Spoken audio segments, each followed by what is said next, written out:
Uma das questões interessantes, alguns exemplos que são muito curiosos, por exemplo, caranguejo fossilizado, libélula fossilizada, todos esses animais aí, datados com milhões de anos, exatamente iguais aos que nós temos hoje.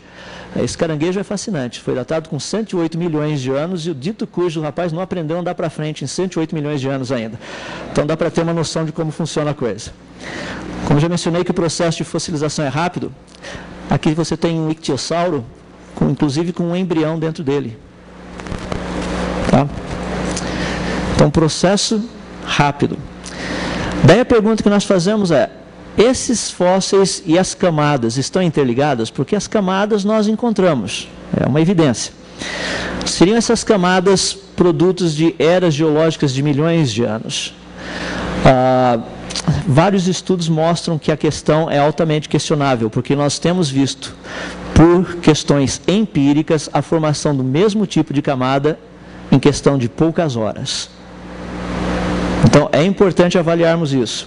Um dos aspectos mais interessantes na formação de camadas, que é um exemplo típico, esse tronco de árvore ele atravessa pelo menos 10 camadas da coluna geológica.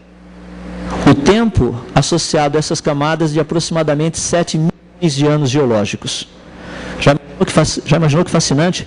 A árvore existia, daí ela foi soterrada, formou uma camada,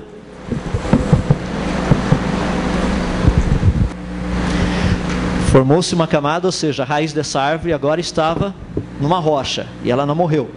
Daí formou uma outra camada, solidificou, a árvore não morreu. Formou outra camada. Eu acredito que essa seja a árvore da vida, porque está aí atravessando 7 milhões de anos e não morreu até hoje ainda. Ou seja, esse é um exemplo típico de fóssil poliestratigráfico, poliestratificado, mostrando especificamente que a formação das camadas deve ter sido rápida, extremamente rápida. Quando nós tratamos desses aspectos, nós vemos também outros elementos muito interessantes, que aqui você tem, por exemplo, as próprias camadas da coluna geológica, só que elas estão dobradas. Ou seja, parece que houve um processo de compressão antes da solidificação. Tudo isso só para levantar questionamentos. Darwin disse algo muito interessante. Ele disse o seguinte: o número de variedades intermediárias, os quais existiram previamente, deveriam verdadeiramente ser enormes.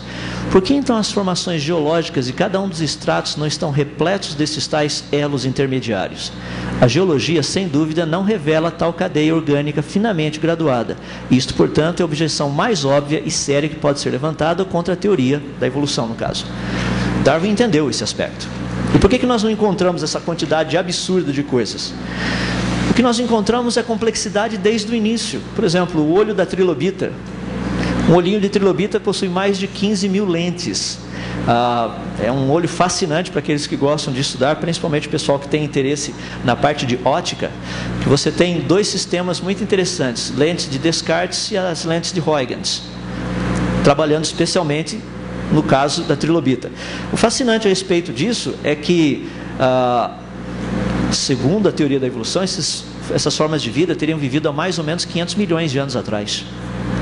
Há 500 milhões de anos atrás nós tínhamos os olhos mais complexos já conhecidos pelo ser humano. Como que eles teriam evoluído? Então são perguntas que a gente vai desenvolvendo. A própria inexistência de certas camadas na chamada coluna geológica, os cemitérios de fósseis, que é uma outra questão muito interessante que nós encontramos por aí. E algo que é fascinante, que eu encontrei há pouco tempo atrás também, aqui você tem um mamífero fossilizado com um filhote de dinossauro no seu estômago fossilizado. Se os dinossauros comiam os mamíferos, nós não sabemos, mas que os mamíferos comeram os dinossauros, isso a gente tem absoluta certeza. Foi muito interessante essa publicação, saiu há pouco tempo atrás, cerca de mais ou menos 1 ano e meio atrás, quase 2 anos atrás. Quando nós olhamos a questão dos fósseis, os famosos fósseis vivos, por exemplo, o Coelacanthus, teria sido datado como vivido 350 milhões de anos atrás, teria desaparecido há uns 70 milhões de anos atrás, até que o primeiro foi pescado em 1938, o segundo em 1952, e aqueles que quiserem contribuir para a Sociedade de Preservação dos Coelacanthus podem entrar na internet, tem um site, você pode mandar dinheiro, porque eles estão vivos ainda, exatamente iguais aos fósseis, nada aconteceu. Bem esperto isso daí.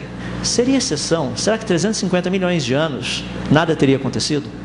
Algo que eu tenho ficado assim, muito impressionado à medida que eu tenho estudado esse material é que a maior parte dos fósseis são fósseis de formas de vida existentes ainda hoje. Alguns poucos são do que nós não conhecemos, esse é o que o pessoal mostra. Mas a grande maioria são de coisas que nós encontramos hoje, mostrando que não houve variação. Agora, pode haver um problema muito interessante também, que é algo que eu gostaria de só colocar aqui para vocês pensarem, que está relacionado com a própria questão da identificação do fóssil. Vocês já ouviram falar dos hominídeos? E algo que é muito interessante dentro do aspecto dos hominídeos seria se alguém mostrasse um hominídeo mais ou menos assim hoje. Esse é um cidadão brasileiro que ele possui uma doença chamada microcefalia. É muito interessante ver a questão craniana dessa pessoa e algumas das suas características, que são características exatamente iguais àquelas dadas a alguns dos hominídeos. Características faciais rudimentares, caixa craniana pequena, habilidade limitada de comunicação, habilidade limitada de manuseio, produção de ferramentas rudimentares, alimentação limitada, agilidade nas matas brasileiras, origem e postura ereta. É muito interessante comparar o crânio dele com alguns crânios de hominídeos que nós temos encontrados por aí. Sem dúvida, se a gente puder fazer todo um trabalho de tomografia, que é algo que tem um pessoal que está interessado em fazê-lo, e reconstruir a fisionomia dessa pessoa em 3D, muitas pessoas iriam achar que ele é um típico hominídeo. Isso aí seria a foto de um hominídeo praticamente em pleno século XXI. Ou seja, a questão da interpretação do registro fóssil é questionável. Não vou tratar muito desse aspecto, que é a questão da datação, porque eu já tenho tratado isso outras vezes, mas é um dos capítulos do livro. A origem dos milhões de anos. Nós temos praticamente um grande problema. As pedras. Seria tão bom se a gente encontrasse uma rocha por aí e na rocha viesse, por exemplo, uma etiqueta desse jeito. A minha idade é de 65 milhões de anos. Seria fantástico, pelo menos com idade de nascimento, formação, coisas desse jeito. Mas não é assim que a gente encontra. Então nós precisamos ter alguns métodos para datar todo esse mecanismo. Então nós temos algumas áreas de estudo, como a geocronologia, a bioestratigrafia, a cronoestratigrafia e várias outras áreas. Essas são as três principais. Algumas unidades que nós trabalhamos que são muito interessantes. Também só para ter uma noção, por exemplo, millions of years ago, MYA, a BP, Before Present, que é uma das nomenclaturas que mais tem sido utilizada, não se usa muito mais aquela ideia antes de Cristo, depois de Cristo, coisa assim, e o BP, praticamente a data é de 1950. Então, de 1950 é o marco zero, quando você quiser pensar. E a idade, essa ideia de idades absolutas, são se as pressuposições estiverem corretas, como mencionei logo no começo. Então, só algumas questões relacionadas com a datação. Nós temos dois tipos de métodos, que são os métodos incrementais e os métodos radiométricos. Os métodos incrementais, praticamente, um deles que é muito conhecido é o da dendrocronologia. Você mede, por exemplo, os anéis das árvores. Isso é um método muito interessante, muito conhecido, muito utilizado. Datação por varvitos também é outro, que a gente também trabalha. Usando o próprio magnetismo da Terra, também é um outro método que nós utilizamos. Então tem vários métodos que são métodos não radiométricos. Então, arqueomagnetismo, ressonância de espinho eletrônico, termoluminescência, aminoácidos, tem uma lista deles aí. Agora, tem uma lista também de métodos que são métodos relacionados praticamente com os métodos radiométricos. O pessoal com quem eu tenho oportunidade de estar aqui amanhã, tratando desse aspecto, a gente vai ver com mais detalhes todo esse negócio. Um pouquinho do mecanismo de funcionamento desses métodos está relacionado com a meia-vida. Por exemplo, carbono 14, que tem uma vida de 5.730 anos. Se você pegasse 800 gramas de carbono 14, deixasse esse carbono 14 guardadinho ali, depois de 5.730 anos você teria apenas metade da quantidade original, ou seja, 400 gramas.